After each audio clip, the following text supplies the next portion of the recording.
In a small village surrounded by dusty roads and old banyan trees, lived a young boy named Ion.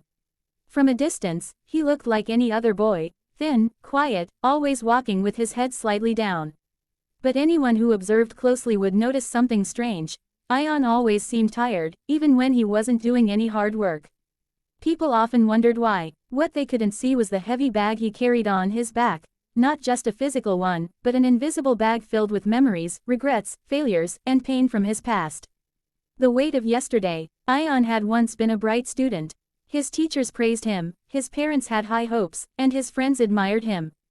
But everything changed 2 years ago when he failed an important exam. That one failure became the turning point of his life. Relatives started whispering, neighbors compared him to other children. Friends slowly drifted away. Worst of all, Ion himself stopped believing in who he was. Every morning when he woke up, his first thought was, I failed. Every time he opened a book, a voice in his head said, what's the use? He carried these thoughts everywhere, like stones in a bag. Living in the past, Ion avoided trying new things. He stopped participating in class, refused to answer questions, and even stayed away from games he once loved. If I try and fail again, he thought, it will hurt even more. His past failure became his identity. One evening, his father asked gently, Ion, why don't you play cricket anymore? Ion replied without looking up, what's the point? I mess everything up. His father felt pain hearing those words, but he stayed silent, hoping time would heal his son. But time alone doesn't heal when someone refuses to let go. The old traveler. One afternoon, while returning from school, Ion noticed an old traveler resting under a tree. His clothes were worn, but his eyes were calm and bright. The traveler smiled. You look exhausted, young man. Ion sighed. I'm tired of everything. The traveler pointed to Ion's school bag.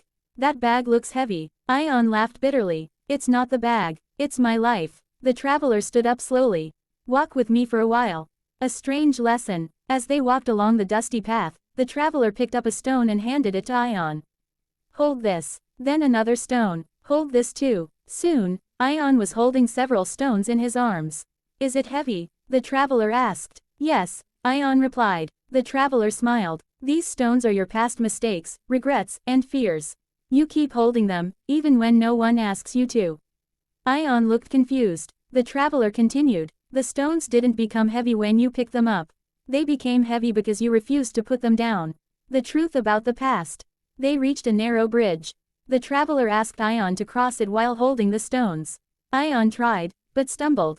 You can't move forward while carrying unnecessary weight, the traveler said softly. But these stones are part of me, Ion replied. The traveler shook his head. No, they are lessons, not luggage. That sentence struck Ion deeply. Your past exists to teach you, the traveler continued. Not to punish you. Letting go. The traveler asked Ion to drop one stone. Ion hesitated, then dropped it. Now walk. It was easier. Drop another. With each stone he dropped, his steps grew lighter. Finally, his arms were empty. Ion crossed the bridge with ease. The traveler smiled. This is what happens when you stop carrying your past everywhere. A new beginning. Ion felt something unfamiliar, relief. But what if I fail again? He asked. The traveler replied calmly. Then you learn again. Failure only destroys those who refuse to move on. Before Ion could say anything more, the traveler walked away, disappearing into the dusty road. Ion stood there, changed. The shift. From that day, Ion decided to live differently. He still remembered his failure, but he didn't let it define him. He studied again. He asked questions. He played cricket again. When fear tried to stop him, he reminded himself. Lessons, not luggage. Slowly, his confidence returned. Facing the world again. Months later, Ion appeared for another exam. This time, his hands didn't shake. His mind wasn't clouded by fear. He didn't know the result, but he knew one thing. He had already won by letting go of the past. When the results came, Ion passed. But even if he hadn't, he knew he would be okay. The real success. His father hugged him tightly. This is the Ion I knew, he said. Ion smiled, not because he passed, but because he was finally free. Free from yesterday, free from regret, free to move forward.